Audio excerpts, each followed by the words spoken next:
19 August 1963. And married and has 3 daughters and 2 sons, and spouse Mrs. Rukia Hassan. The 5 most current posts of His Excellency is from 2009-2011. Was deputy head of mission Embassy of Pakistan in Beijing, the People's Republic of China. And from 2011-2015, Minister, Embassy of Pakistan, Washington, D.C., USA. And then from 2015-2018, first Director General of for East Asia and Pacific, Ministry of Foreign Affairs in the Republic of Pakistan, of course. And then Director General of China and SCO, Ministry of Foreign Affairs. And the third one is Joint Secretary, equivalent to Secretary General, Office of the Prime Minister, Islamabad, Pakistan. And then from 2018 to November 2020, Ambassador of the Islamic Republic of Pakistan to the Republic of Tunisia. And the current one is Ambassador of the Islamic Republic of Pakistan to the Republic of Indonesia. His Excellency, please, time is yours.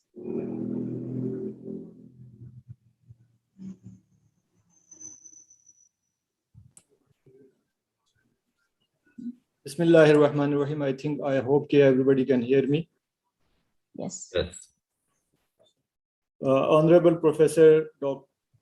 Karomani, Rector, University of Lampong, Professor Soharso, Dr. Aidar Mastuti, Dr. Snur Munir, Professor Darni Dawood, Professor Yusni Sabi, and our talented moderator, Safana Salwa, Ms. Khairun Nisa, Astivi Anaya, and I also recognize Dr.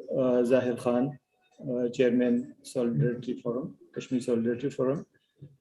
Dear participants, ladies and gentlemen, Assalamu alaikum wa rahmatullahi wa barakatuh. Waalaikumsalam warahmatullahi wabarakatuh. Let me at the outset thank Lampung University for hosting this important event and all participants for joining us today to express solidarity with the people of illegally Indian-occupied Jammu and Kashmir. As you all are aware, today, the 5th August is observed by people of Pakistan and Kashmir as Kashmir Siege Day, which we call it is Yom-e-Istihsal Kashmir. Understanding the importance of this day would require putting it in its correct perspective. Allow me, therefore, to give you a brief overview. At the time of partition of India in 1947 into Indian Union, Dominion, and Pakistan, Jammu and Kashmir was one of the princely states in India, and it was contiguous to the area which is now was at that time West Pakistan and had an overwhelming Muslim majority. As per the partition formula, Kashmir was to join Pakistan, and it was also the wishes of the people of Jammu and Kashmir. India, however, based on a forged instrument of accession, illegally occupied the territory, and playing smart, India then took the matter to the United Nations, hoping to get the endorsement of that august body to its illegal occupation. The United Nations Security Council, after thorough deliberations, rejected the Indian claim over Jammu and Kashmir and ruled that the future of Jammu and Kashmir should be decided in accordance with the wishes of the people of that region through a free and fair plebiscite to be undertaken under the auspices of the UN. Both India and Pakistan accepted that verdict. There are several public statements of India's top leadership committing India to the resolution of the dispute according to the wishes of the people. India's first Prime Minister, Jawaharlal Nehru, is on record as stating that India is a great nation. We have given our word and we cannot go back on it, and we will give the Kashmiris their right.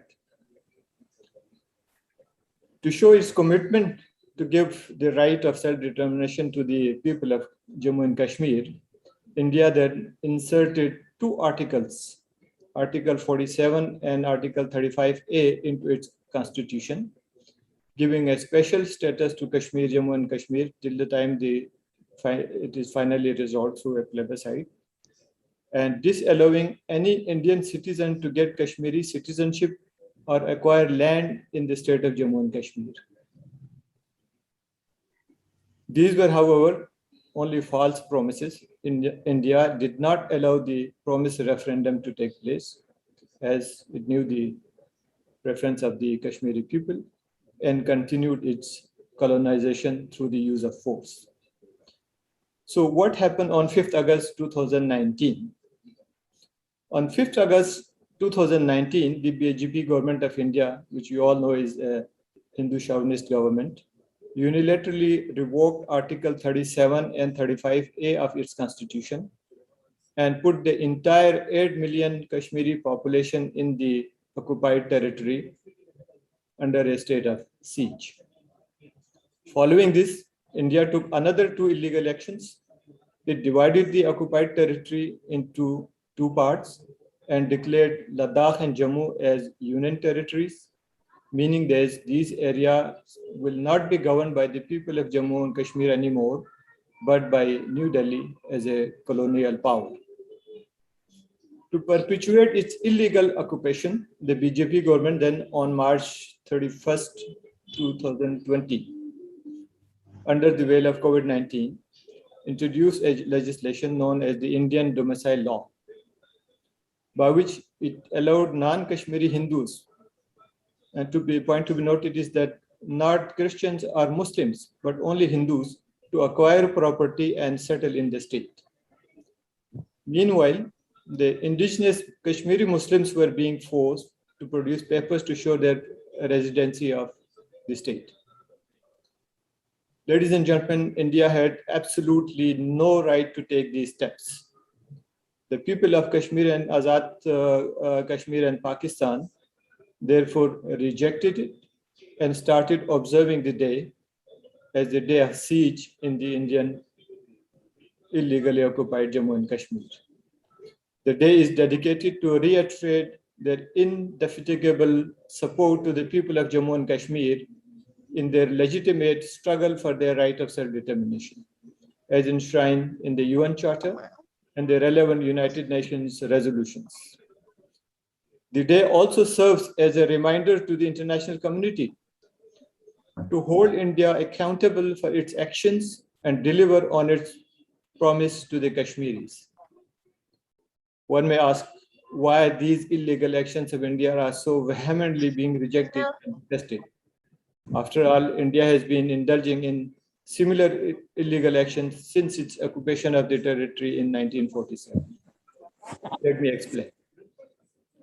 The implications of the India's 5th August 2019 action are very serious and far greater than any of its earlier actions. It aims at destroying the future of 13 million Kashmiri people. For example, number 1, revoking Article 370 and 35A of the Constitution means that India is officially declaring the UN Security Council resolutions calling for a fair and free plebiscite in Jammu and Kashmir as null and void, and thus officially confirming its foreign occupation of the territory.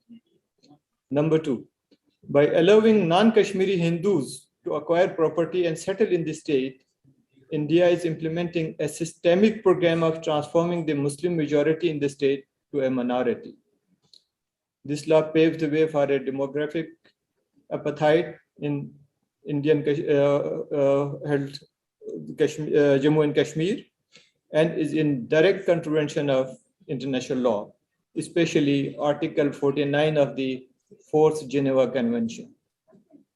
Number 3, under the new Indian domicile law, the indigenous Kashmiri Muslims are being forced to produce papers to show their residency of Kashmir. This is a parallel process to Israel's granting of full citizenship in Jewish-only settlements located in occupied Palestine. This again is a crime under the international law. Number 4, by rendering Kashmiris a minority in their own land, India intends to significantly impact the outcome of any referendum that may take place on the future of Kashmir by using the vote from these non-Kashmiri settlers.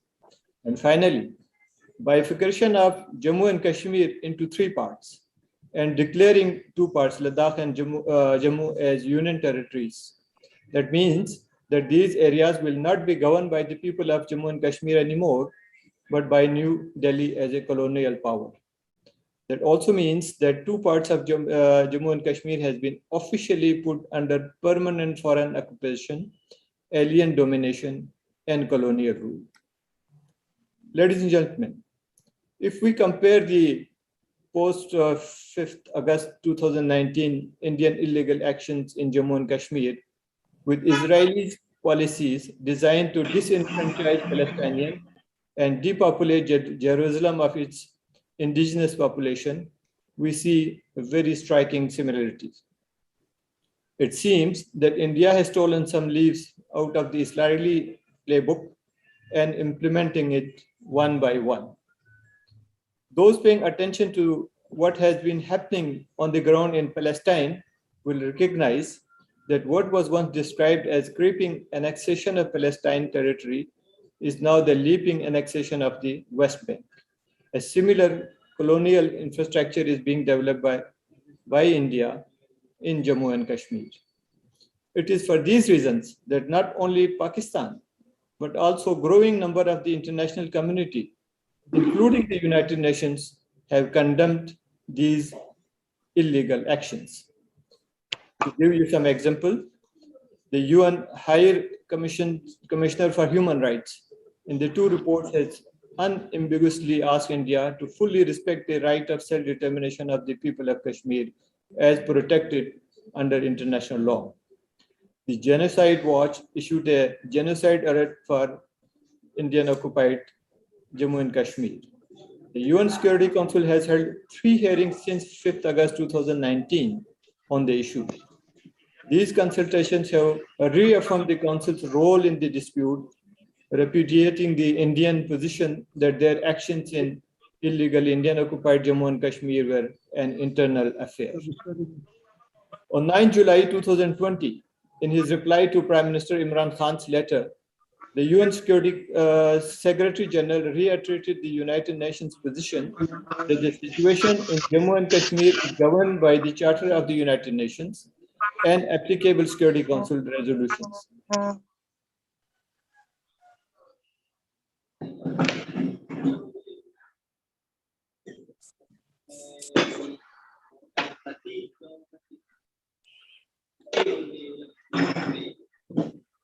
Excellency, you are muted. Your microphone is muted. Oh. Can you hear me now? Yes. Thank you. Should I go back or start from here? Start from now. Okay. Because it was okay. As we were discussing about the responses of the international community, OIC, the Organization of Islamic Countries, is a consistent supporter of Kashmir cause and repeatedly condemned the Israeli Indian actions. The OIC Secretariat, as well as its Independent Permanent Human Rights Commission, have issued multiple statements and reports condemning Indian illegal and unilateral actions, as well as serious human rights violation in Kashmir. On the conclusion of the 47th session of the OIC Council of Foreign Ministers meeting in Niger, the meeting's chair issued the Niamey Declaration, which explicitly reiterated the OIC's principal position on the Jammu and Kashmir dispute for a peaceful settlement in accordance with the relevant UN Security Council resolutions. A resolution on situation in illegally Indian occupied Jammu and Kashmir was also adopted unanimously, which categorically rejected all illegal and unilateral actions taken by India since 5th August 2019. The OIC Contact Group on Kashmir, in its several meetings, the recent most being held on 5th February 2021, have unanimously called for rescinding India's unilateral actions, condemned human rights violation of Kashmiri people, and reaffirmed support for the Kashmiris' right of self-determination. Two meetings of the contact group held at ministerial level adopted comprehensive joint communiques, which expressed deep concern over the dire human rights situation in the illegally Indian-occupied Jammu and Kashmir. Ladies and gentlemen, as far as Pakistan is concerned, Pakistan categorically rejects India's illegal and unilateral action of 5th August and beyond, which represent an attack on the very identity of the Kashmiri people. We believe that India's illegal actions and irresponsible behavior represents a danger to regional peace. Pakistan will continue to stand with our brothers and sisters in Kashmir, and we will extend all possible moral and diplomatic support to them until the final resolution of the dispute in accordance with the aspiration of the people of Kashmir to be expressed through a free and fair plebiscite under the auspices of the UN. Pakistan will also continue pursuing its full spectrum approach on the Jammu and Kashmir, including humanitarian, legal, and peace and security dimension of the issue. We will continue our intense diplomatic outreach bilaterally and multilaterally, effectively raising the issue at all international fora. The relevant UN Security Council resolution on Jammu and Kashmir continue to form the basis of our Kashmir strategy, and we will continue pushing for the implementation of those resolutions. We will continue calling upon the world community to pressurize India to adhere to its international human rights obligations, while international media and independent observers should also be allowed entry into the illegally occupied territory to independently verify reports of abuse, violations, and use of excessive force. Ladies and gentlemen, I urge you all, as responsible member of the international community and citizen of the largest Muslim state in the world, to aid your voice to millions of peace-loving citizens of the world and save Kashmir from becoming another Palestine. I also urge you to condemn in the strongest terms the human rights violations perpetrated by Indian occupation forces in the occupied territory and other such instances of Indian terrorism that have been the source of unspeakable suffering of the innocent Kashmiri people. I also urge you to call upon India to cooperate with Pakistan and respond positively to the call of Prime Minister Imran Khan to resolve all outstanding issues, including the core issue of Jammu and Kashmir, in accordance with the United Nations Security Council resolutions and the wishes of the Kashmiri people. My request to you and to the international community is to call upon India to its campaign of repression and human rights violation in Indian occupied territories and reverse all its illegal actions, including those initiated on and after 5th August 2019, and to cease and desist from imposing any additional unilateral change in the occupied territory. I thank you all for your patience. Thank you very much, Excellency, Ambassador of the Islamic Republic of Pakistan to the Republic of Indonesia. It is a great speech giving us a detailed and accurate situation of what is going on in the regions. And I think it's stand together with the Islamic Republic of Pakistan. I think this forum also will offer, not only will, but is a support for self-determination rights of the Kashmir. Because I think 3 months ago, we already discussed with the issue of the Palestine. And so today's webinar is a continued support from academic peers in Indonesia. And also, I think the broader sense is the Islamic community in Indonesia to support the full self-determination of the rights of the Palestine. I think because Indonesia is part of the initiator of the non-aligned countries movement back in 1955, we will always support the rights of the self-determination of the remaining nation in the world that is not free yet, do not have any independence yet. Thank you again. And for the second speaker, we will invite Mr. Nur Munir, the director of the IMERS, to speak for the second speech. Okay, but before I will read a short biography of Mr. Nur Munir.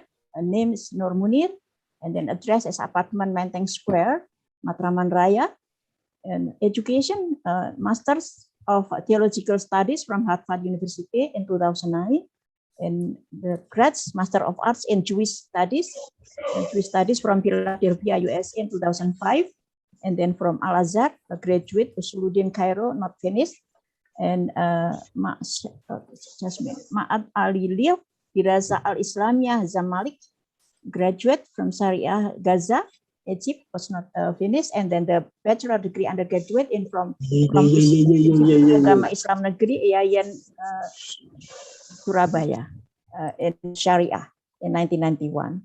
Mr. Nur Munir, time is yours. You have about 50 minutes to present your speech. Thank you. Bismillahirrahmanirrahim. Assalamualaikum warahmatullahi wabarakatuh. Is it possible to share screen or not? The host is... Yes, sure, Shafa. Could you please? Yes, I already allow you to share the screen, sir.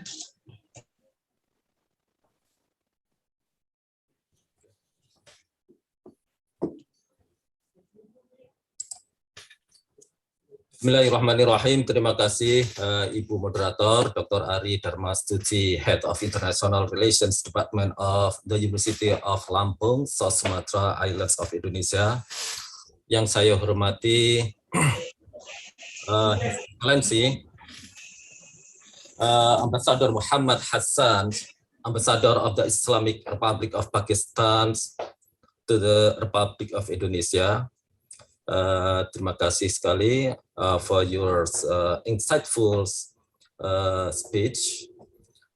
Yang saya hormati Profesor Suharso, on behalf of His Excellency Professor Koromani, Rector of the University of Lampung, Sumatera. Yang saya hormati Profesor Darni M. Daud of the University of Shah Kuala Aceh, Northern Sumatra Islands of Indonesia.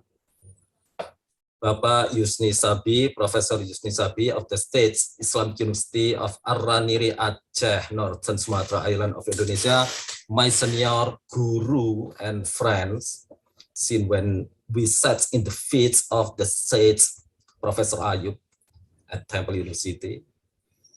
Yang saya hormati Ibu Khairunisa Simbolon, International Relations Department of the University of Lampung, senior friends, Bapak Zahir Khan, senior diplomats, Indonesian diplomats, Head of Solidarity Forum for Kashmir, Ibu Astiwi Inayah MA, International Relations Department of the University of Lampung.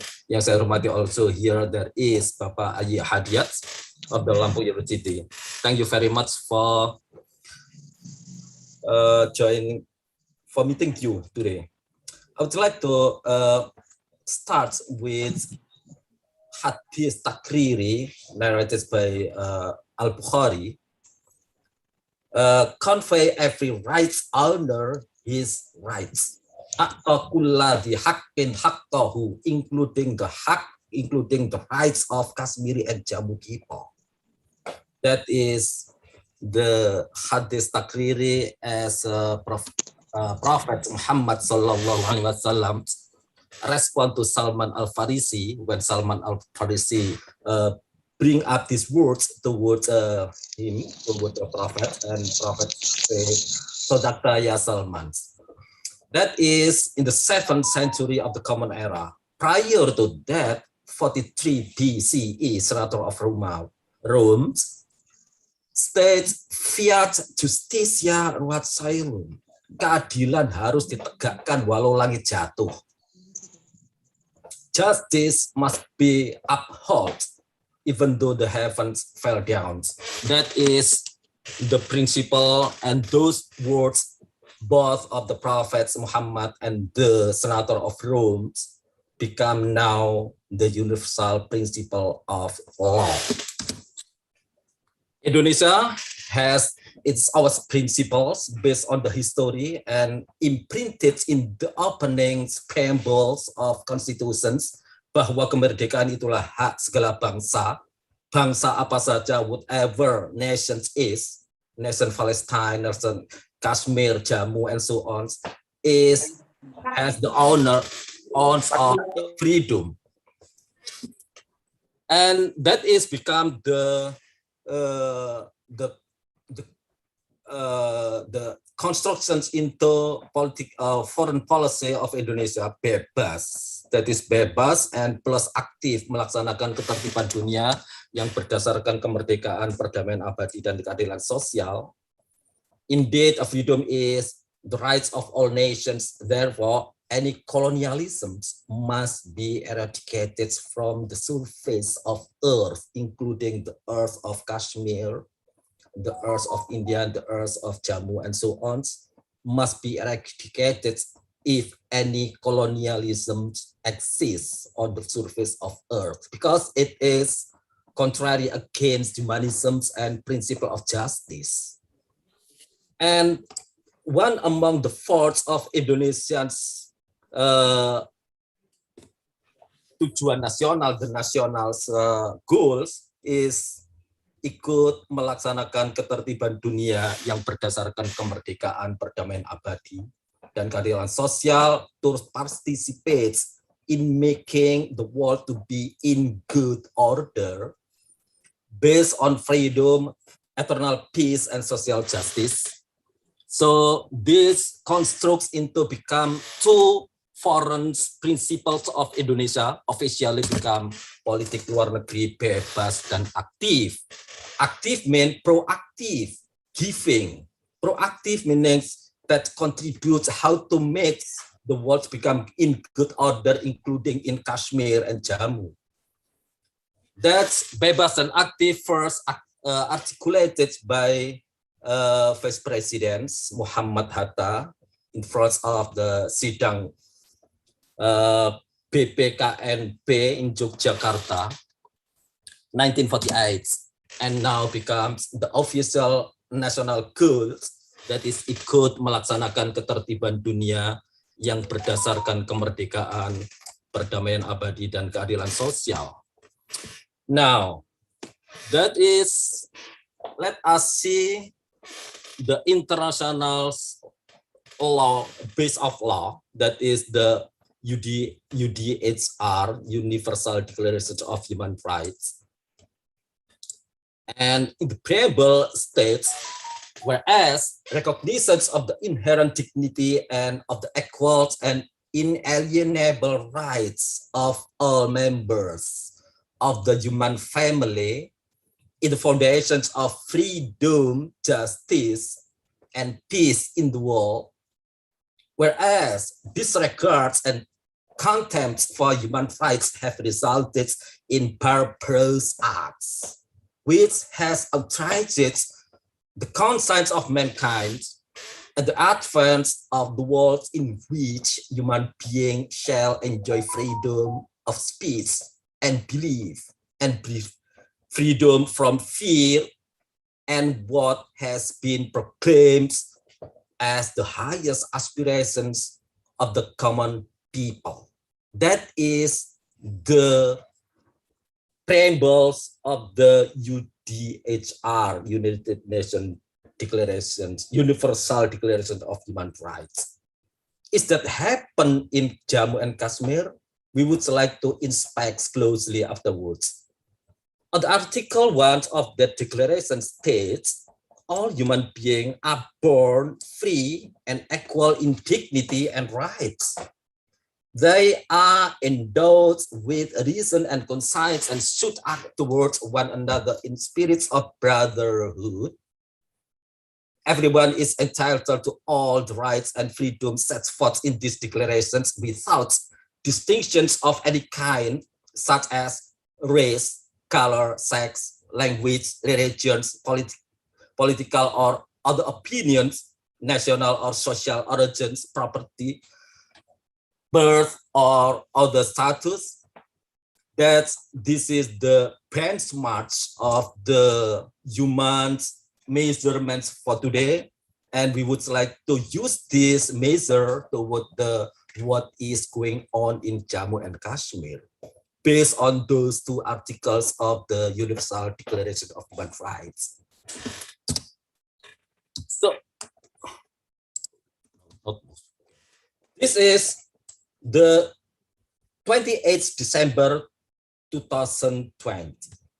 This last year, the General Assembly Human Rights Council 46 sessions, February to March 2021, in the agenda item number 2 and 3, and the title of that event is Rights of Person Belonging to National or Ethnic, Religious, and Linguistic Minority.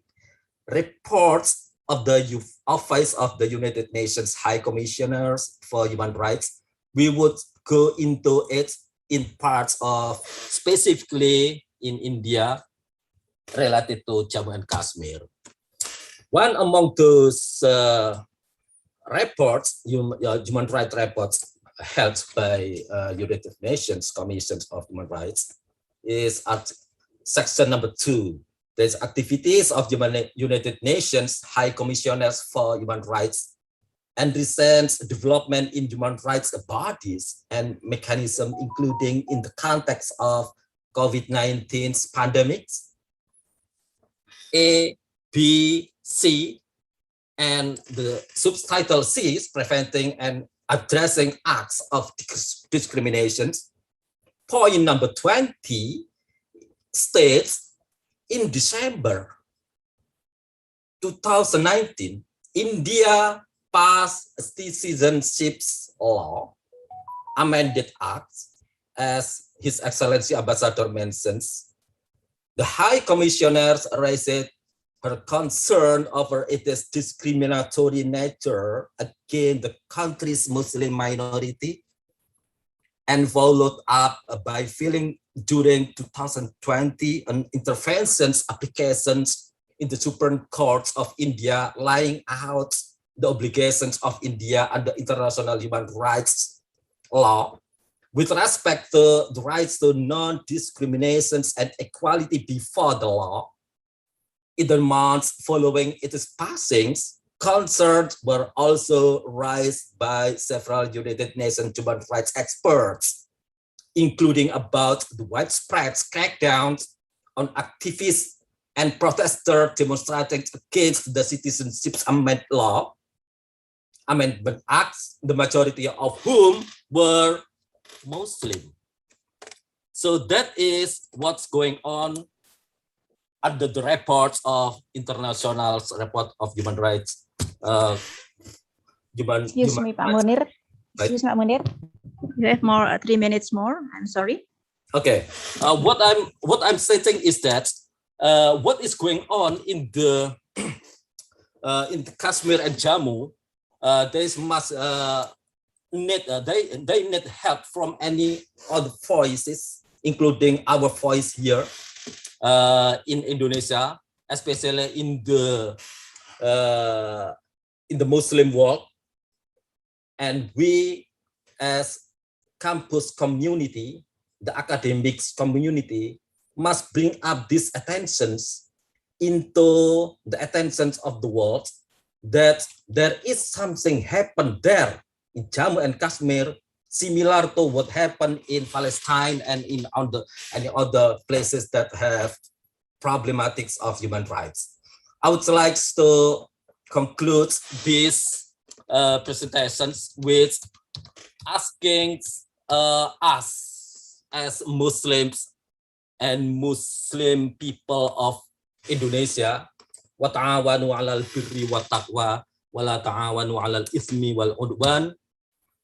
And indeed, habun nas ilallahi anfa'uhum linnas, and ma la yudraku kullu la yudraku kullu.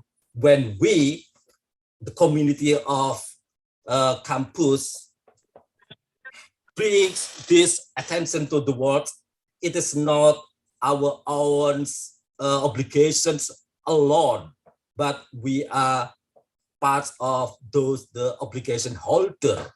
When a thing is not realizable, Hule, do not leave out it all. Thank you very much. Thank you, Pak Nur Munir, for a great presentation. I think our webinar again is a commitment, our moral commitment for the supporting of the people of Kashmir, because as His Excellency say, do not let the Kashmir become the second Palestine.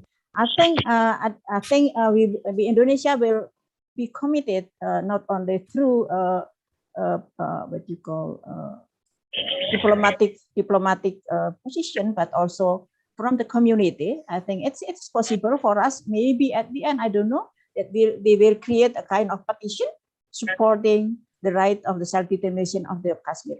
And again, thank you, Pak Munir, for the great presentation. And now we will go to Professor Darni M. Daud. But before I give the floor to Professor Darni M. Daud, I will read his biography first. Name is Professor Darni M. Daud. Professor Darni M. Daud, PhD, former rector and professor from Syekh Kuala University, Banda Aceh. Professor Daud graduated from English Education Department of Syekh Kuala University in 1985.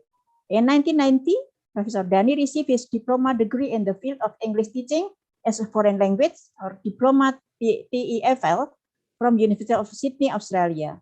He had his Masters of Art in the teaching of English as second language or foreign language, or TESOL, and intercultural communication from New York University, USA, in 1994. In the year 2000, Professor Darni received his Doctor of Philosophy, or PhD, in education from Oregon State University, USA.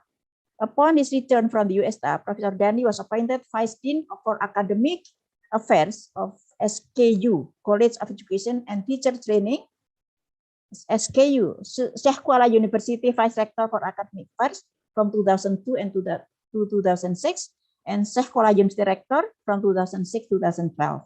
Professor Darni has published a number of books and articles in his field, and he also been active in many local, national, international seminars or conferences related to his field.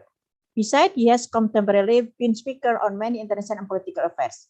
Professor Darni, the room is yours. You have, as before a previous speaker, you have about 15 minutes for your presentation. Thank you.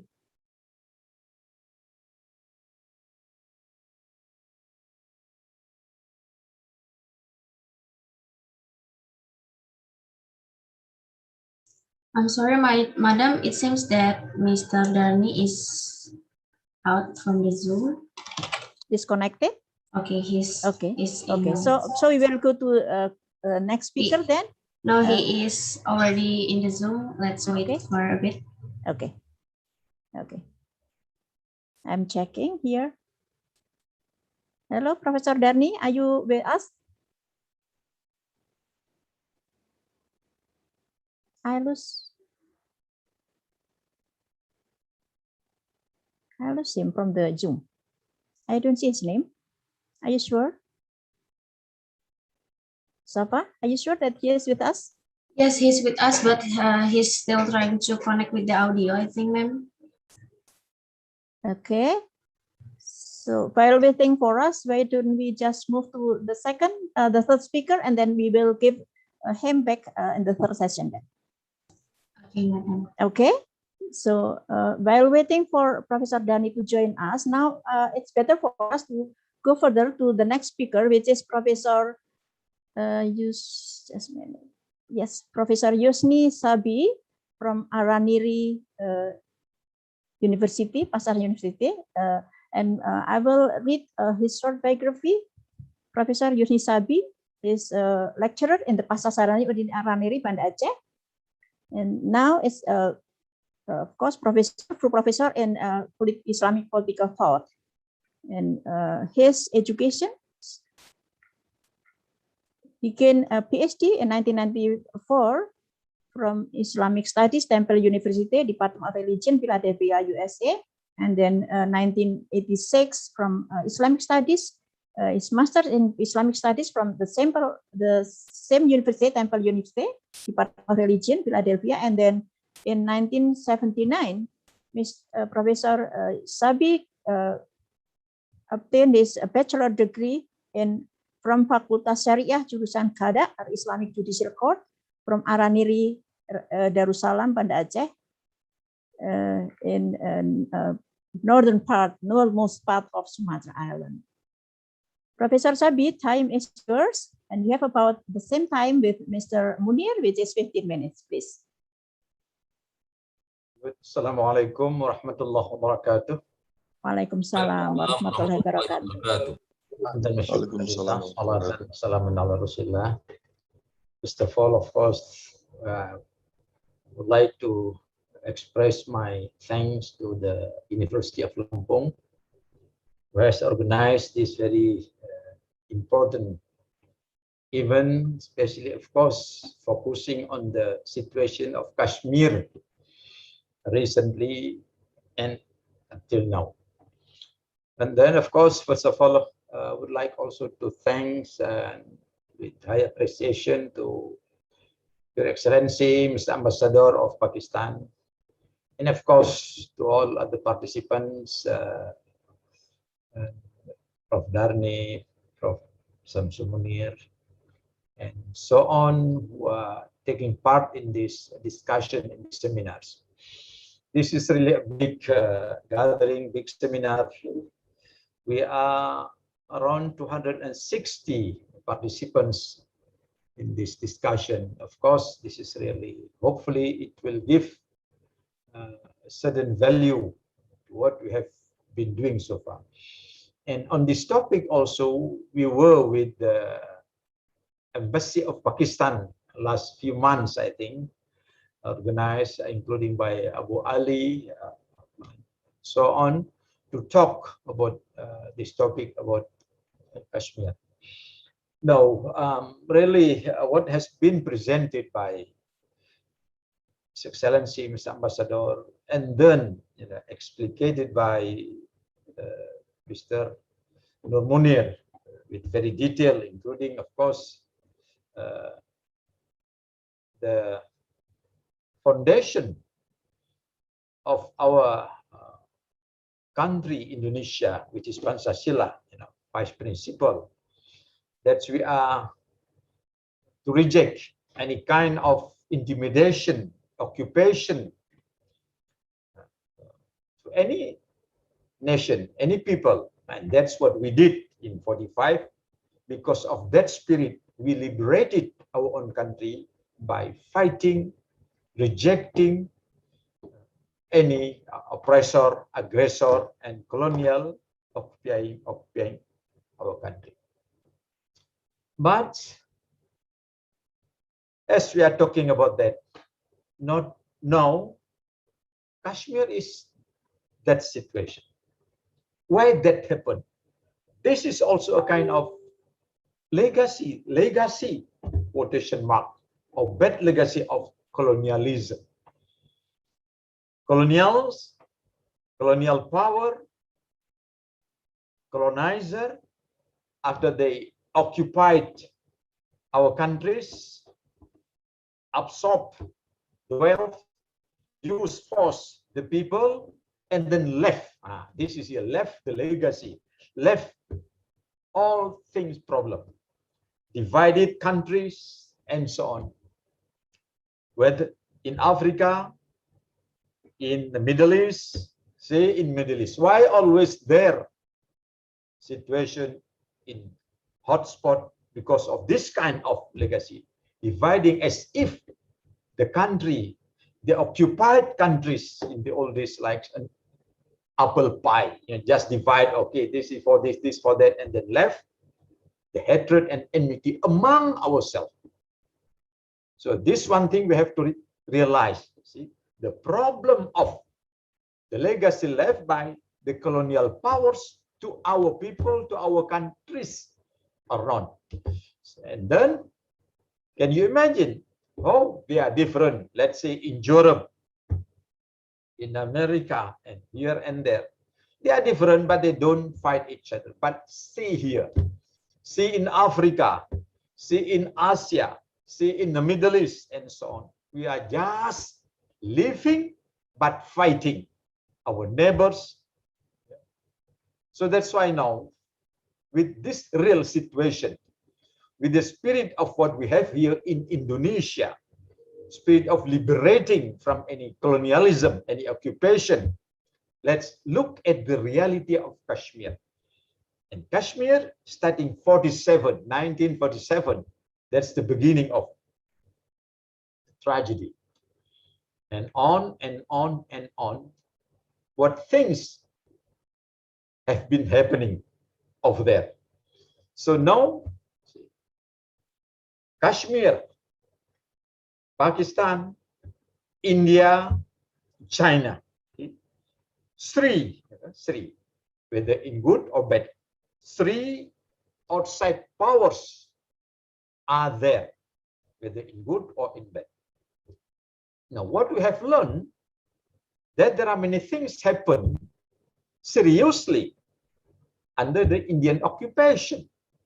And this is the occupation.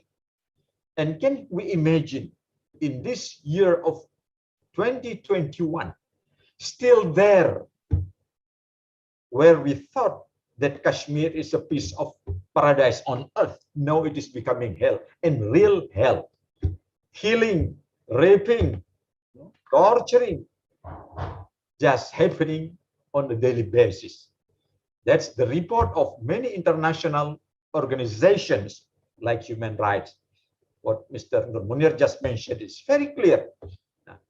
That's why I think one is, of course, our power from within, yes, from the Kashmiri people. How to energize the Kashmiri people from within. But how? Of course, by the help of friends, neighbors, helpers, brothers, sisters, and all allies around the world.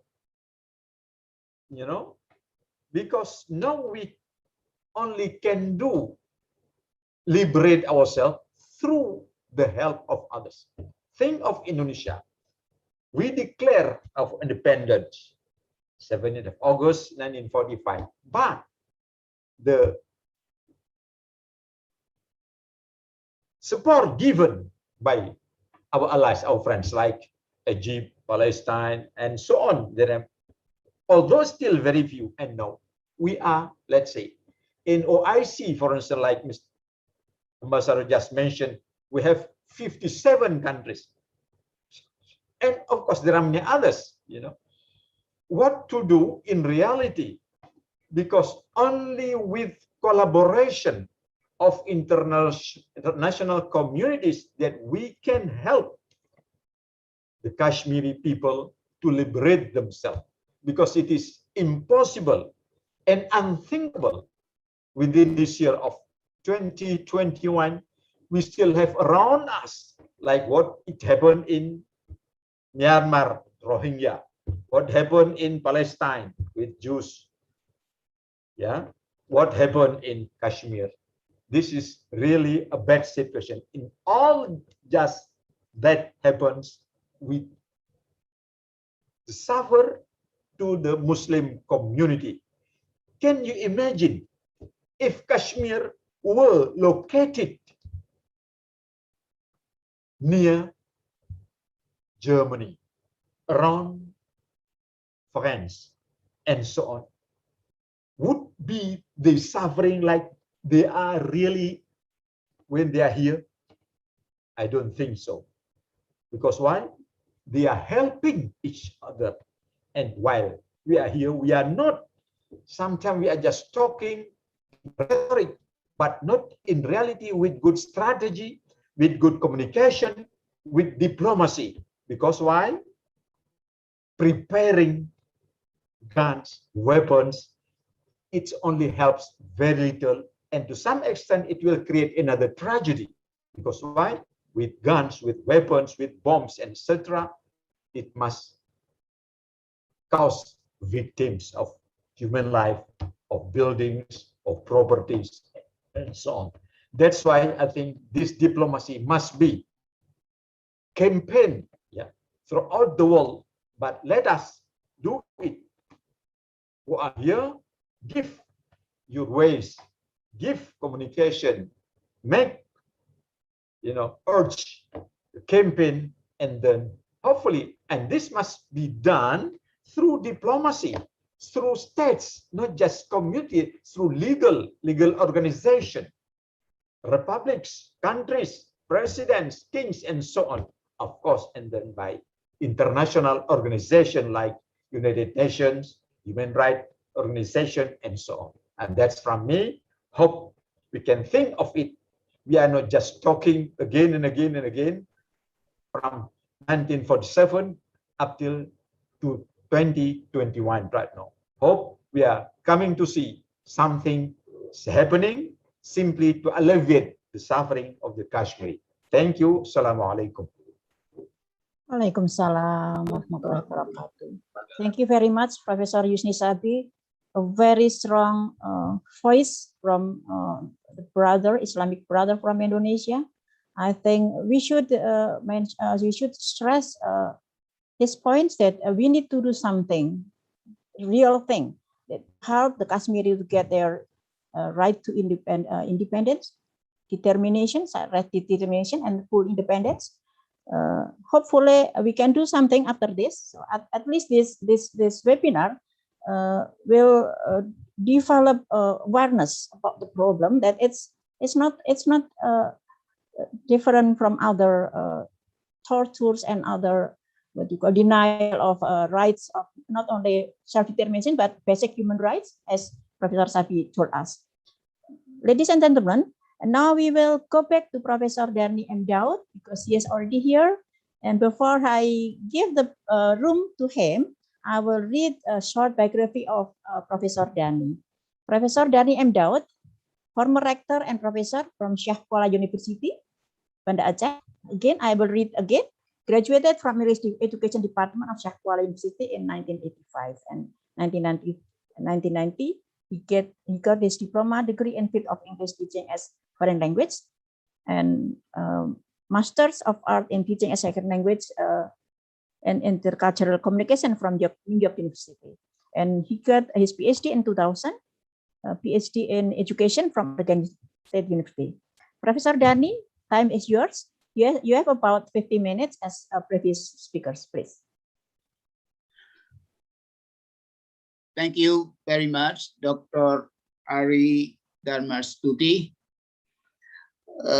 Director of Lampung University, at this time represented by Vice Rector Professor Suharto, Your Excellency, Mr. Muhammad Hassan, the Ambassador of Islamic Republic of Pakistan, ladies and gentlemen, thank you for the time given to me to talk for about 15 minutes on the topics Jammu and Kashmir dispute and its implication on the peace and security in South Asia and beyond. Sorry, it was because of electricity problem, and I hope it is now okay. I hope you can hear me clearly. The topic is very interesting, and I am pleased to talk about it because when we hear Jammu and Kashmir, we have already understood that the dispute has been quite long for maybe more than 50 years. Exactly started in 1947, as already presented by other speakers, including mentioned by Professor Yusni Sabi. Politically speaking, when we mention Kashmir, people always relate or assume that the three regions, that is Jammu, Kashmir itself, and Ladakh. But Kashmir is more popularly known by the world community. My presentations, I tend to use the term Kashmir, but what I mean is to the three regions as well. As you see from the map, the location of Kashmir is really on the border between India and Pakistan. And also, there is a big power there, that is China. Besides that, you can also see that this region or state, whatever you call, is also close to Russia. So geopolitically speaking, this region is very central, and that's why it needs to be paid attention seriously by the world community. At this time, we discuss this topic, that we can see that actually Kashmir is, as already mentioned, the paradise of the world. But because of the dispute, from the paradise itself can be changed paradoxically to the hell. That is the danger, and that's why of interest for all. Paradise, not only for India, territorially speaking, but also for all region, South Asia, and also we can say that the paradise for Asia, one of the paradise for Asia.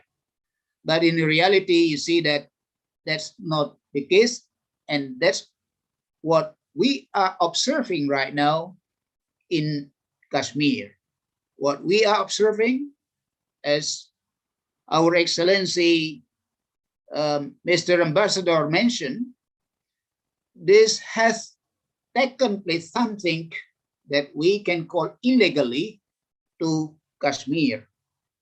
This is dangerous, of course, on the one hand, not only for the people of Kashmir or Kashmiris, or between the two countries, in this regard, India and Pakistan, or even China, but I would say that this might be in danger for all regions on the one hand, but for the world on the other. We can understand that from the early days, when Pakistan separated from India,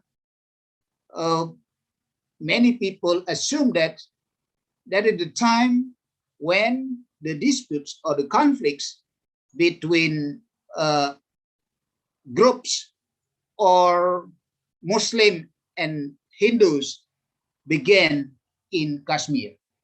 But if you read critically, try to understand deeply, we can find out that the roots of dispute have been much longer than that. Because of that, the issue that taking place in Kashmir right now is not a superficial or easy issue to handle or to solve unless we have a commitment on the one hand, but on the other, we should also understand the historical perspective of the regions itself. We understand that in 1947, when India, and Pakistan separated from India, what is left is the Jammu Kashmir Ladakh regions. And this region, has been in that, conflict for many times, from what I would say that from skirmish that taking place between the people, Muslim and Hindus, supported, would say that by India for Hindus and Muslim by Pakistan.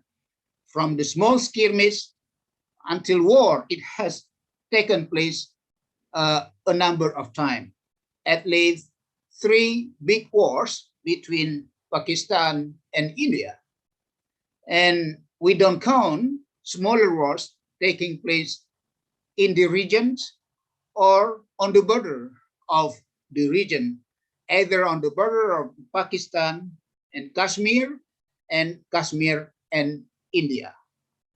What is interesting, if we can see from the current perspective, is that if in the past, in 1940s, 1950s, 1960s, of course, the nation, let's say Pakistan, India, and even China, is not the countries that we see today. India today is a nuclear power, but Pakistan is also a nuclear power. China too. Moreover, the other northern part, you see Russia, also nuclear power. In other words, I would say that Kashmir is located in the middle of the big powers of the world, excluding in this case the Western powers, especially the United States and Europe. However, I would say that on the one hand, we see that Kashmir is located in Asia. But on the other, we should also see that the countries involved in the dispute, in this case, India and Pakistan, and of course China, try to expand their influence, to improve their influence in the region, and also to have more relation or even cooperation with external foes. In this case, you see that what happened with India. India may be inspired by many international factors. You can see that the country is very active right now in so-called developing Indo-Pacific cooperation, where United States and the West, it appears to me that work very closely with India. On the other hand, we see that Pakistan also has been improving its cooperation with China. And when we say that improving cooperation with China, we understand that China and Russia has so-called very substantial relationship. China and Russia often cooperate from many perspectives, of course, because of mutual purposes. So, ladies and gentlemen, I would say in this regard that Kashmir is very central, therefore.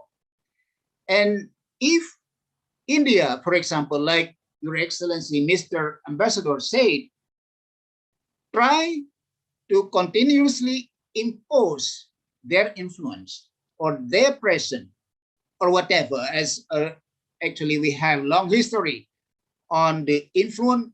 Actually, the exact word is colonialization of India to Kashmir. This might attract international attention. And further, I would say that this may escalate to wider disputes in the regions on the one hand. And if it is not handled properly, I would say that this may potentially cause international engagement and even wars. And further, that we really don't want to create the Third World War. So that's why I would say that what happened in Kashmir right now cannot be seen only the perspective or from the perspective of India or even Pakistan and China, but we should see from wider perspective. For this reason, I would say that, as Professor Yusni Sabi said, I really agree that we should have more dialogue, but not just dialogue for dialogue. What we should have action, that is real action, what should be done. From my perspective, as you see that in Kashmir, the people there, according to the statistic that I have, more than 60% of the people in Kashmir Muslim. So because of that, it is not true for India, for example, to impose the new regulation they just had, last year, that is to apply all regulation procedures as India does to other parts of the country. Even though territorially speaking, Kashmir belongs to India, at least at this point of time, but in terms of regulation, in terms of values, cannot be imposed in the way they can or are doing right now. In this sense, Your Excellency, Mr. Ambassador, I really understand with you. I really agree with you and understand your perspective in this sense that we should engage more international support. That is not to talk or only to expand the information without doing anything substantially to resolve the conflict or dispute between the two countries. So here, of course, there are many views regarding the future of Kashmir. On the one hand, people agree that it is a good idea Kashmir be given to Pakistan. On the other hand, people also see that let it there, Kashmir territorially belong to India, but India also should employ international regulation besides not having the regulation that negates the existence of Muslim in the region. But what happened, what we are observing right now is even in India itself, there are problems. Moreover, as you can observe, what they have been doing in the past 1 or 2 years already, actually, they employed the new regulation that make Kashmiri cannot do anything.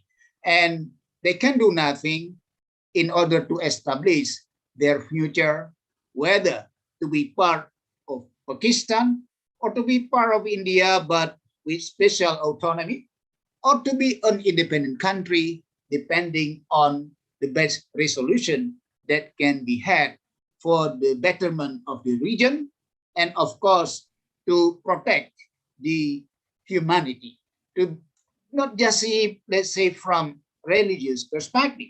If you see from general human perspective, what has been done by India to Kashmir right now is really unacceptable and really, I would say, illegal.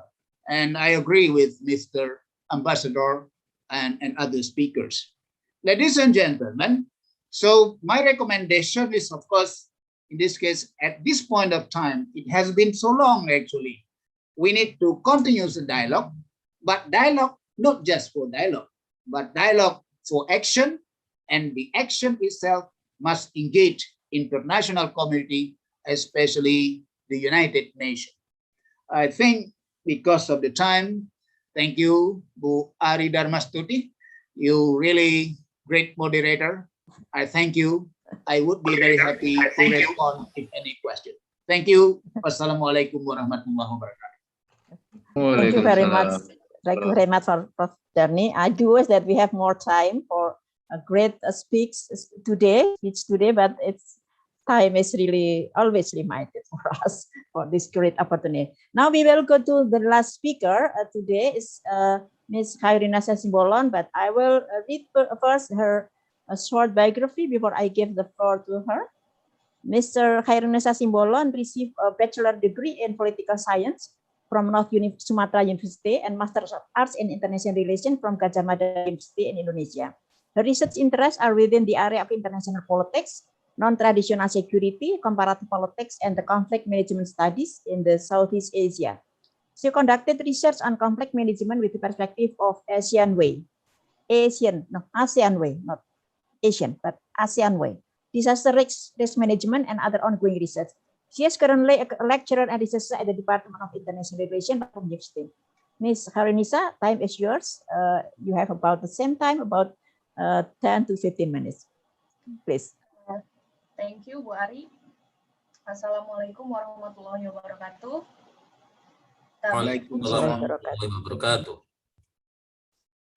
Your Excellency, Ambassador of Pakistan to Indonesia, Mr. Muhammad Hassan, Mr. Rector, who today was represented by Vice Rector 4, Professor Insinyur Suharso, PhD, honorable speakers, and webinar participants. Thank you for the opportunity given to me to speak in the excellent forum today. A very interesting explanation has been delivered by Mr. Ambassador. Such a comprehensive explanation actually about the conflict and about the current situation in Jammu and Kashmir.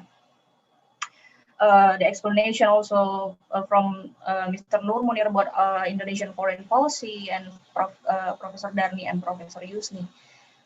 But actually, if you pay attention, I'm the only junior here without a professor title. So I'm very thankful to Madam Ari to always support a young lecturer in our department in international relations, UNILA.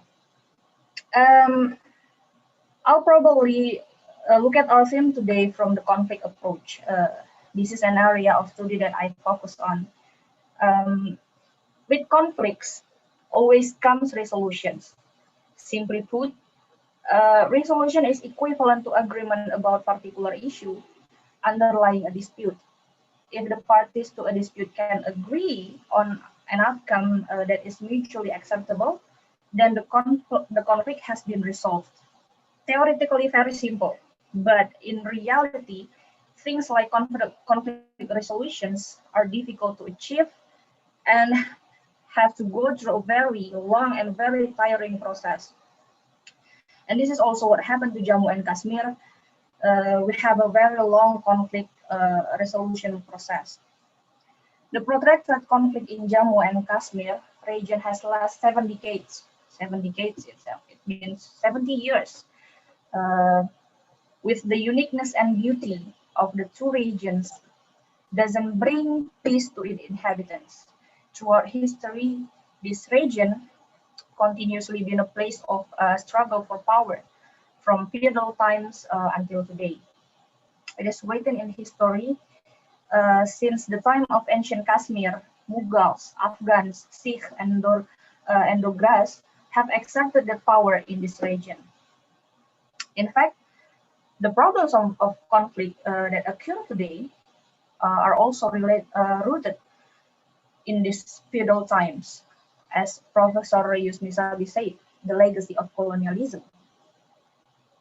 It takes it needs a deep understanding about history of this region to be able to find a solution of this protracted conflict. The dispute in Kashmir has dire effects on peace and cooperation in South Asia, effectively blocking the way to regional cooperation. It is also a serious concern to international stability, mentioned by Prof. Darni before. The conflict hosting the longest standing UN observer mission in the world, yet with the little prospect of an opening for genuine attempts at a conflict resolution. For Jammu and Kashmir, the conflict has been a great tragedy and a disaster in all aspects. A large death toll, human rights abuses, displacement of populations, a devastated economy, not to mention serious environmental damage, massive military buildup, and of course, several psychological distress.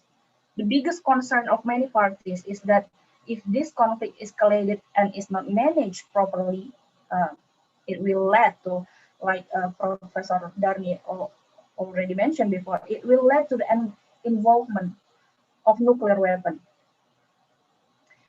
Of course, this will also be a big threat to peace, peace in South Asia region. The handling of the Jammu and Kashmir conflict, in my honest opinion, is the front page of the balance of power and peace in South Asia, which again, in my very, very honest opinion, not only Pakistan and India, but also the international community should pay attention to. We also should put consideration about geopolitics in the region and pursuit of power from other parties such as China, Russia, Afghanistan, and also America in far away, of course, but they have their control in that region.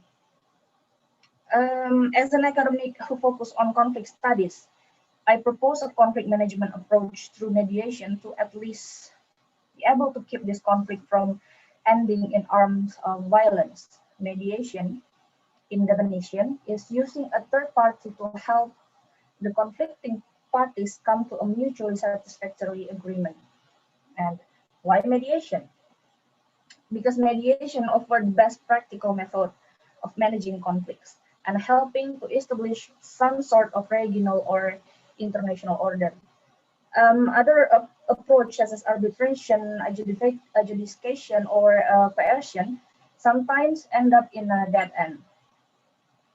The international community initially regarded this conflict, Jammu and Kashmir conflict, as ordinary conflict or as only conflict, and encourage approaches as bilateral between India and Pakistan or regional through SAARC. And we can see the result of which we notice by ourselves that up to today, the Kashmiri people have been under ongoing military occupation, still with military action and ceasefire. Even Kashmir has been labeled as the most militarized zone in the world. Such a waste for such a beautiful region actually. And nothing changed until today. When the world suffered from COVID-19 pandemic, the Jammu and Kashmir people still under a lockdown by Indian authority. Not to mention about the pandemic situation there, something I cannot imagine.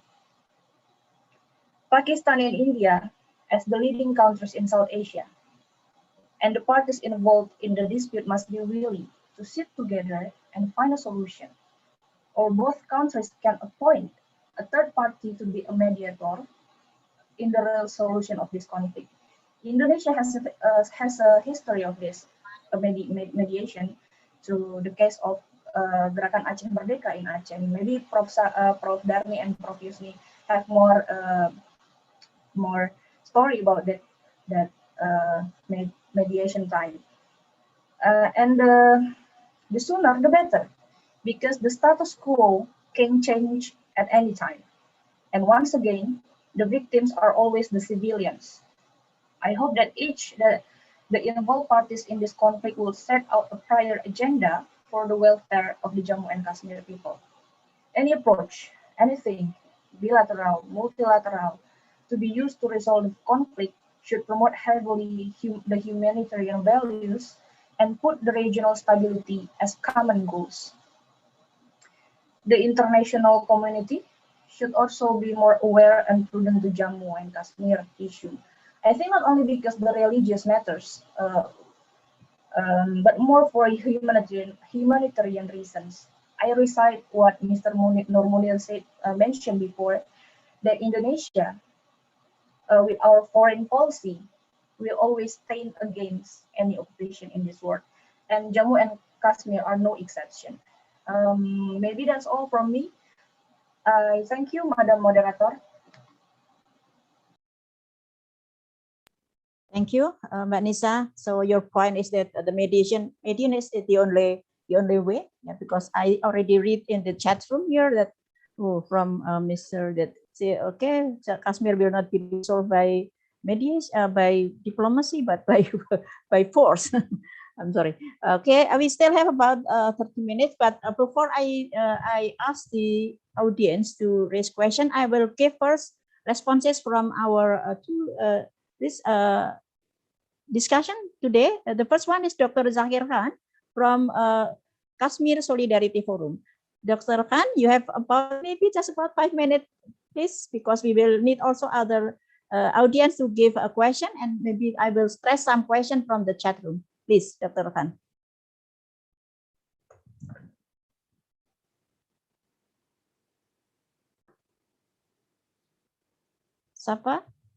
Sapa, please, can you let Dr. Khan to talk? Sapa.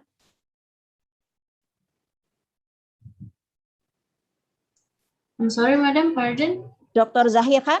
Okay, yeah, Yes. yes. I'll give just a short explanation about Kashmir, because it's already explained in detail, and I'm very happy to hear.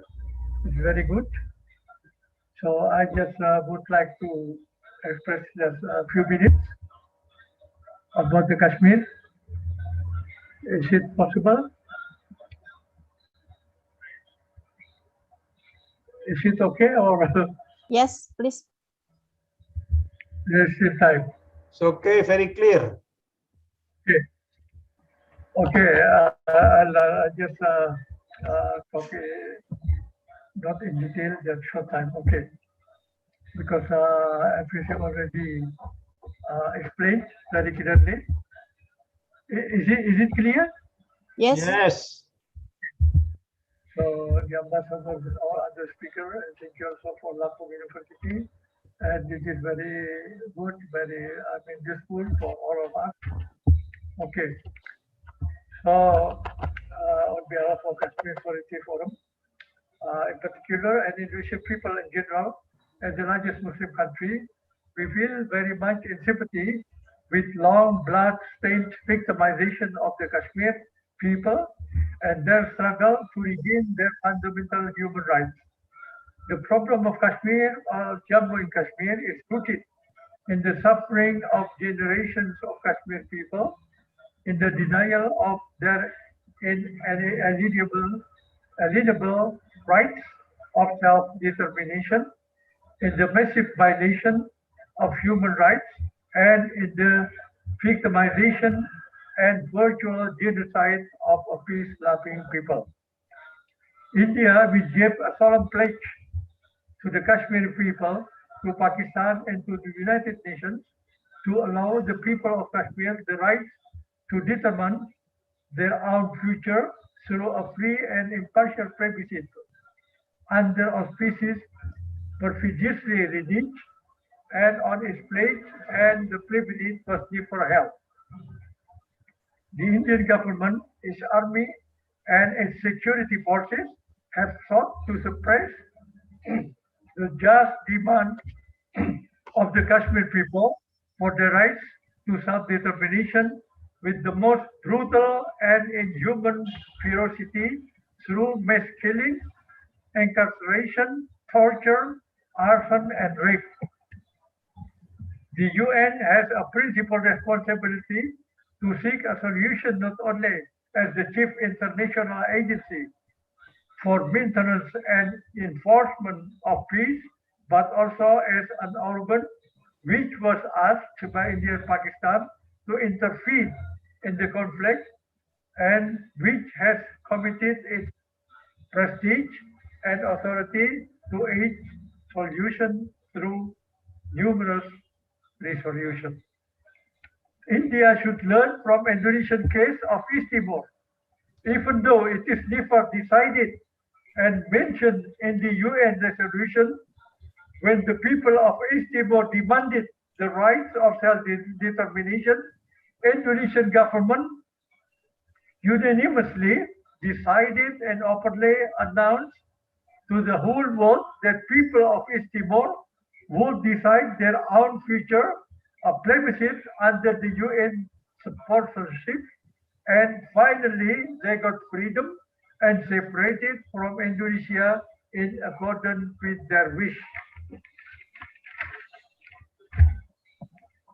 The Security Council, taking cognizance of Indian design to merge the states of Jammu and Kashmir with the Indian Union, adopted the resolution on January 24, 1957, reiterating the principle of its earlier resolution of 48, 50, 51, and the United Nations Commission for India and Pakistan resolution on 13th of August 48 and the 5th of January 49, that the future of the state of Kashmir, Jammu and Kashmir, will be decided in accordance with the will of the people expressed through the democratic method of a free and impartial plebiscite conducted under the auspices of the United Nations. The Indian occupation of Jammu and Kashmir is totally in contradiction with democracy, human rights, and civilized world. And we request the Indian government to withdraw their occupation forces from the state of Jammu and Kashmir. Indonesian people will continue supporting the people of Jammu and Kashmir to gain the rights of self-determination, justice, and freedom. Thank you very much for the opportunity given to me, and we hope that more people will be interested to know more about Kashmir so that they can voice, including our country, Indonesia, also give their voice to the world that Indian is a terrorist country. So Indian is very clearly a terrorist country. It's not true that some people in the world, maybe mostly Western countries, saying that India is a democratic country. India is a terrorist country. Every day in Kashmir, they kill Kashmir Muslims there, and also even in India itself. You see, if the Muslim killing the cow, they will be killed officially by the government. So this happened in India, and the Muslim in India cannot do anything. They cannot slaughter the cow because they will be slaughtered by the Indian government, especially by this government. Mr. Modi is a terrorist Prime Minister of India. So that's why we have to understand the real problem in India. You know, in 2016, I went to India to attend International Islamic Conference, and I met all the Muslim leaders there. They openly express that they are under, the army and Indian government. They cannot do anything. Even the mosque was closed. They will change to Rama idol, this mosque, Ayodhya mosque, with already lasting hundreds of years. The Indian government take over this mosque and change to Hindu Deva Rama, Rama Okay. idol. Thank you, Dr. Han. Yes, I'm very sorry that we have a very limited time. We only have about 20 minutes more for our webinar. So I will give first to my sister Asti Vinaya to give response for the presentations and share her opinion. Please, Okay, 5 minutes, the most 5 minutes, Mbak Tiwi. Okay. Okay, thank you so much, Madam Ari, for the opportunity. I would like to share 2 slides about my opinion regarding this matter.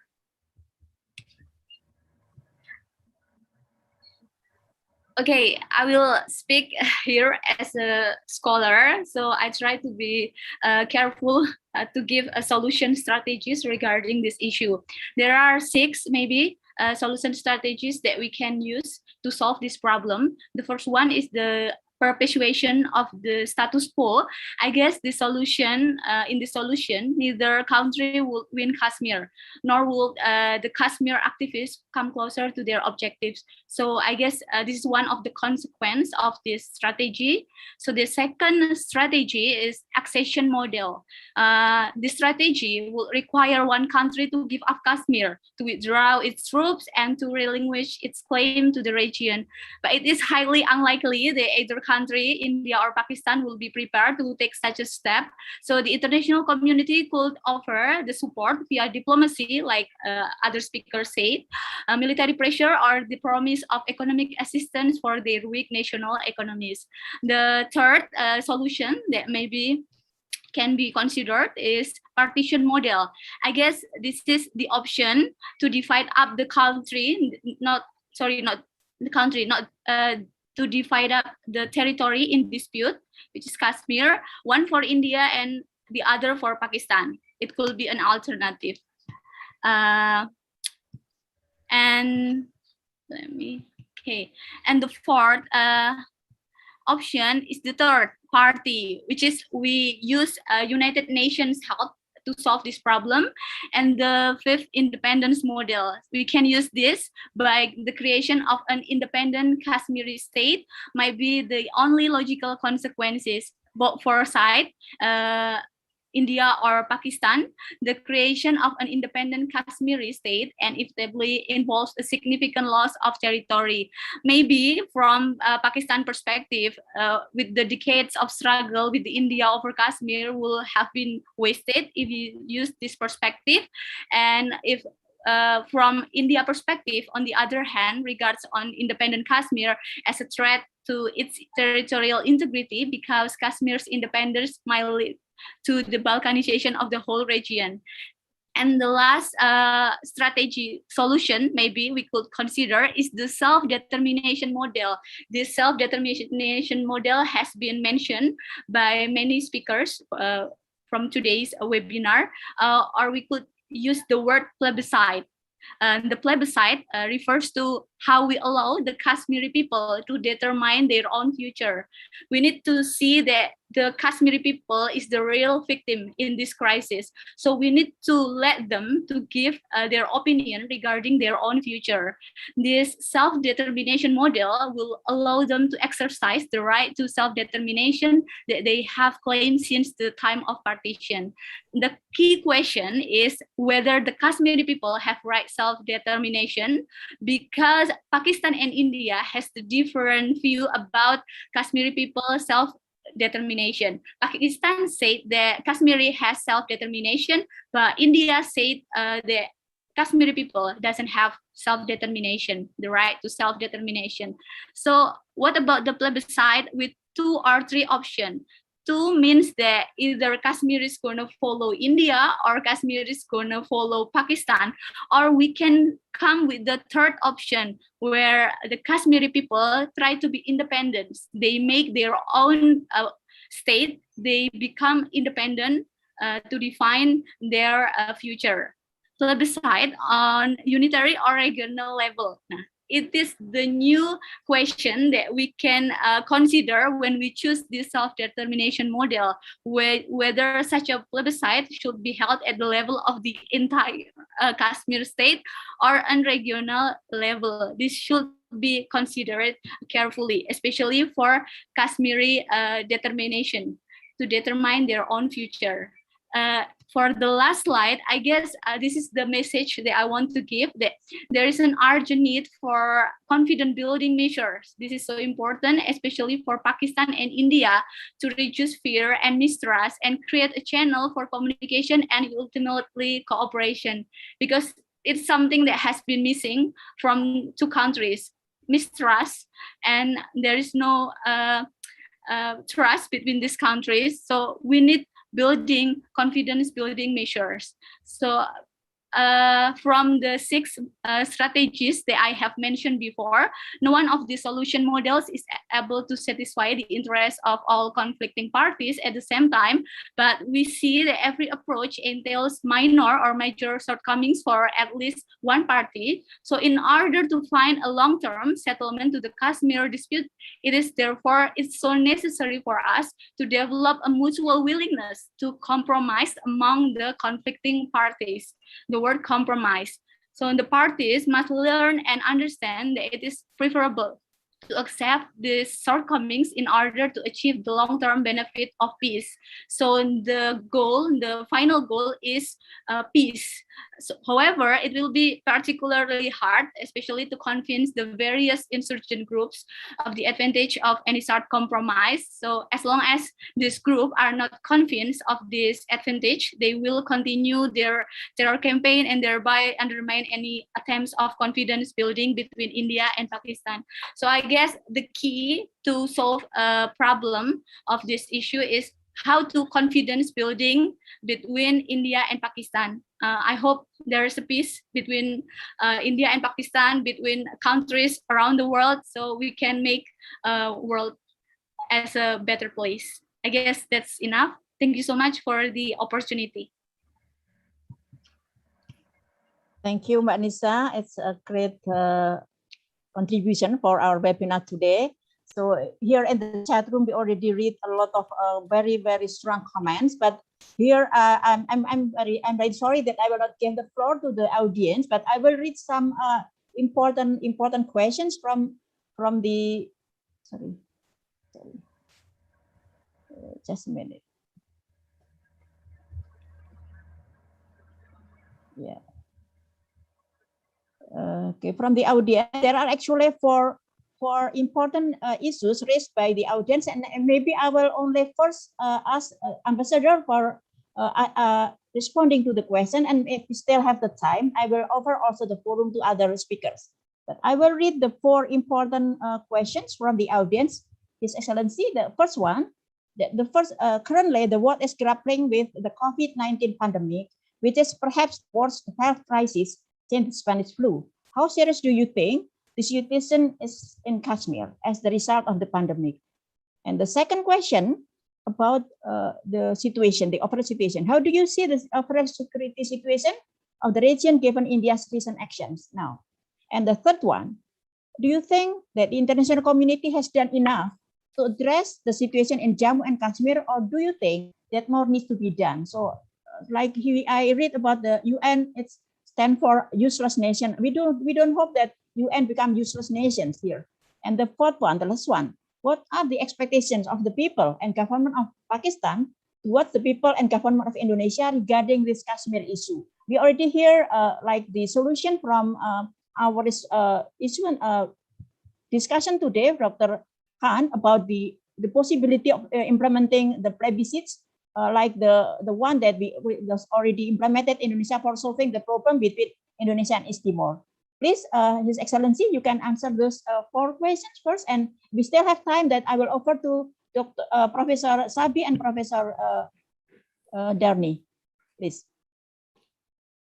Thank you, Madam. I'll try to give answers to these questions briefly in order to save time. I've also noted some of the other questions from the chat box, which relates to me, so I will try to give answers to all of them one by one. Before going to your question, I would like to respond to a question which has been put up there. That will Pakistan Embassy send someone to speak on Kashmir in different universities? Yes, of course, Embassy of Pakistan is always ready to go to the universities, and we can discuss this issue and also hear from your point of view. That will be a great contribution to our Kashmir issue. The second thing is what steps Pakistan has taken to raise this issue and force India to stop repression in Kashmir. Of course, government of Pakistan is doing everything within its capacity and capability to raise awareness of the issue at the international fora. We have been engaging the United Nations. We have been engaging all international fora. We have been talking to friendly countries. And it is because of Pakistan's these steps that the issue is now being raised by all the important countries and important organizations, as well as world leaders and media and human rights organizations. They all have been condemning these Indian acts. Coming over to your question about the COVID-19 situation, it is unfortunate that the people of Kashmir in the Indian illegal occupation, they have been suffering two sieges. One is the lockdown because of COVID-19, and the second is the lockdown because of the Indian illegal activities. So it's a double jeopardy for them. It's deeply deplorable that India has continued its inhuman siege of the territory and brutalization of innocent Kashmiris, despite many confirmed cases and deaths due to COVID-19. Owing to these siege of IQ, continued restrictions on communication and movement are preventing unfettered supply of medicines and other essentials, as well as dissemination of information in order to combat the disease. In this context, a significant number of coronavirus cases and deaths have been reported in Indian Head Kashmir, and sufferings of the people, those who are already oppressed and innocent Kashmir, have been increased. And I hope that, we all have seen how devastating it is to be under a lockdown in our countries, if we have a partial lockdown for 1 week, we face the problem and we are unable to meet the requirements of our own families. But just imagine 8 million people under the lockdown for 2 years to complete lockdowns, how difficult it would be for them. Then there was a question about what international community is doing for Kashmiris, and do you think that the international community has done adequately responded to this situation? I mentioned during my expose that a large number of international organizations, international agencies have been raising their voice against Indian brutalities. For example, the UN itself Security Council has taken up this issue after 5th August 2019 3 times. It itself shows that how important this issue is. The UN Human Rights Commission, the Genocide Watch, the OIC human rights organizations, and many others have been raising this issue at their level and asking India to stop these brutalities and human rights violations. I think the last question which I would like to respond to is that what Indonesia should do to resolve the Kashmir issue. Of course, Indonesia is an important country in Southeast Asia. It is the largest Islamic country, and it's a high standing in the international community. Its voice is being heard in the international arena. It is also a peace-loving country of peace-loving people, as one of the speakers mentioned that the foundation of this country is based on Panchshila. So, and there is an amazing high level of awareness and depth of understanding on political and historical issues.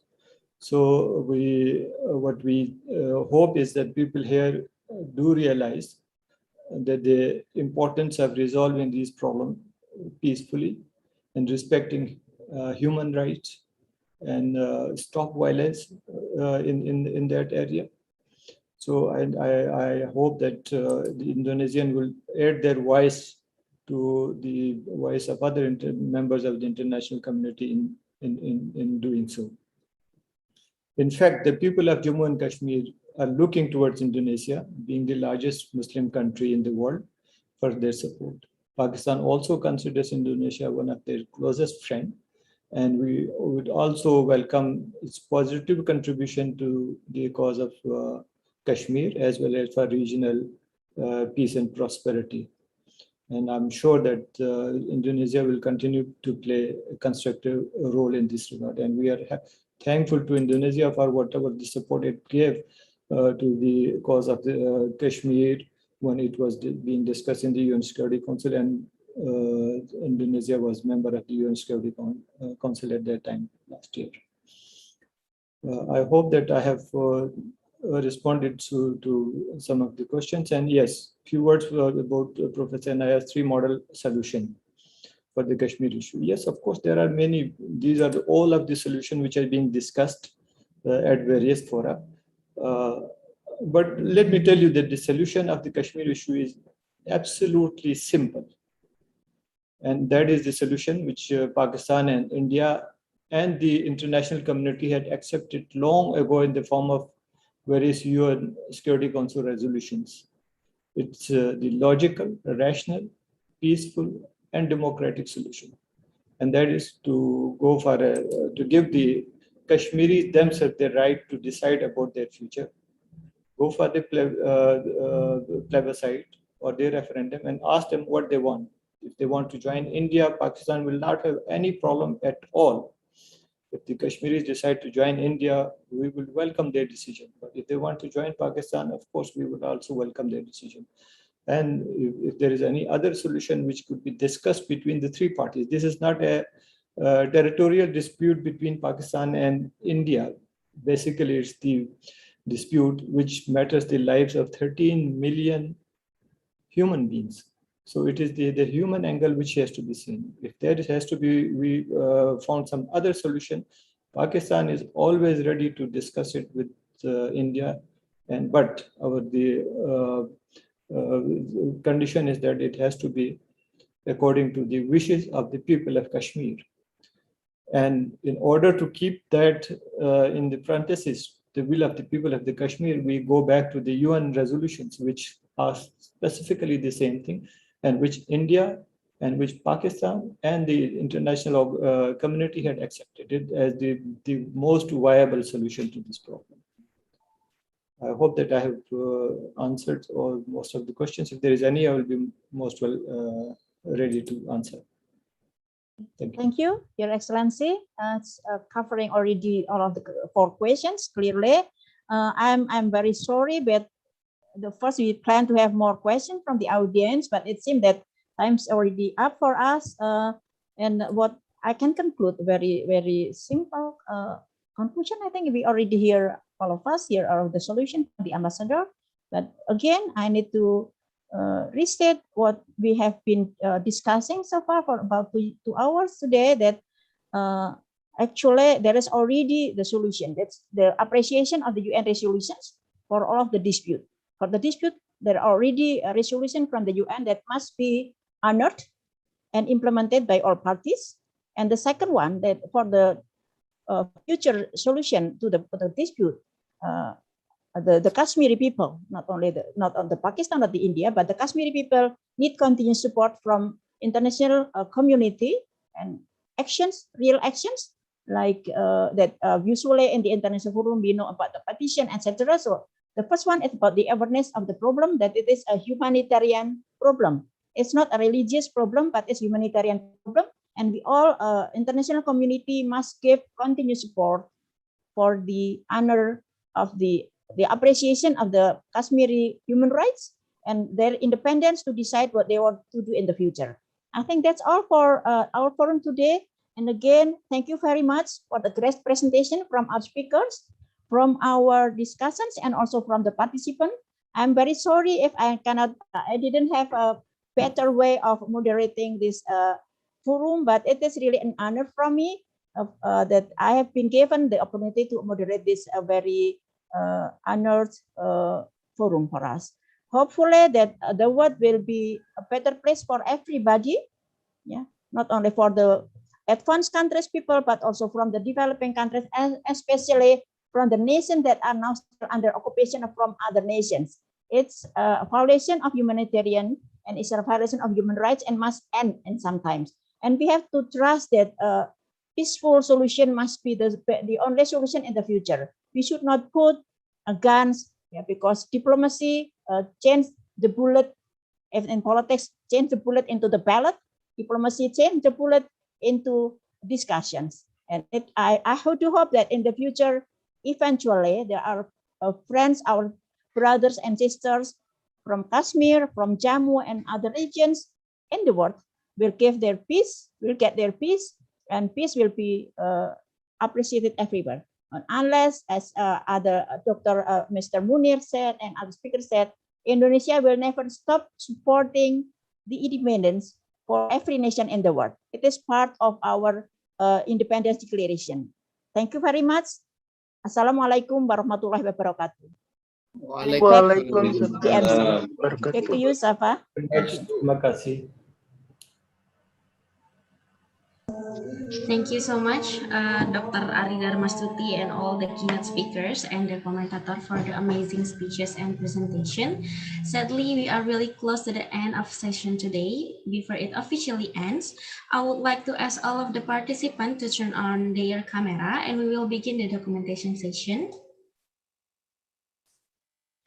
Once again, I would like to ask to all of the participants to turn on their camera because we will start the documentation session. Okay, I will start with the first page.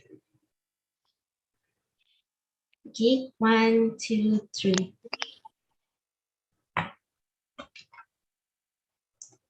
Okay, the next slide. 1, 2, 3.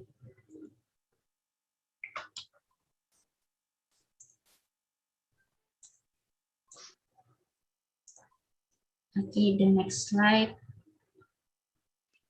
1, 2, 3. Okay, I think that's enough. So ladies and gentlemen, finally we get to the last session of this event, which is closing. Let's close this event by saying Alhamdulillah. Alhamdulillah. Thank you very much.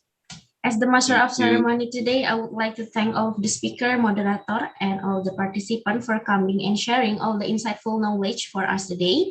May what we had conducted will be useful for us. If in guiding this event I made a mistake or offend someone here, I would like to give my sincere apology. So that's it. Wassalamualaikum warahmatullahi wabarakatuh.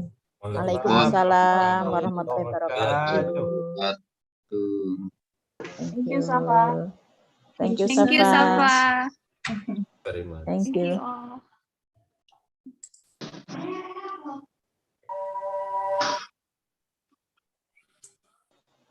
Matur nuwun Bu Ari, sukses HI. Terima kasih. Terima kasih. Liv ya. Thank you, Madam. Thank you, His Excellency, and all the speakers. Terima kasih Mbak Ari. Mbak Kebuka Diana, terima kasih sudah berpartisipasi. Juga Iya, teman-teman yang lain. senang saya. Oke. 264 tadi ya partisipannya, Sofa. Iya, Tadi 300 ya, Sampai- mencapai 300. Sampai 300? Oke. Iya. Ya, great. Padahal pendek-pendek sekali persiapannya hanya 1 hari. Good. Dr. Zahir kan terima kasih sudah memberikan respon tadi, komentar.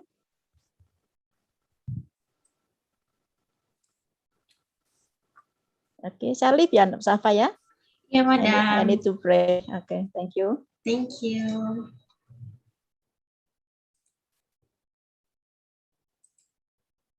I will end the meeting. Thank you so much for all the participants and all the speakers.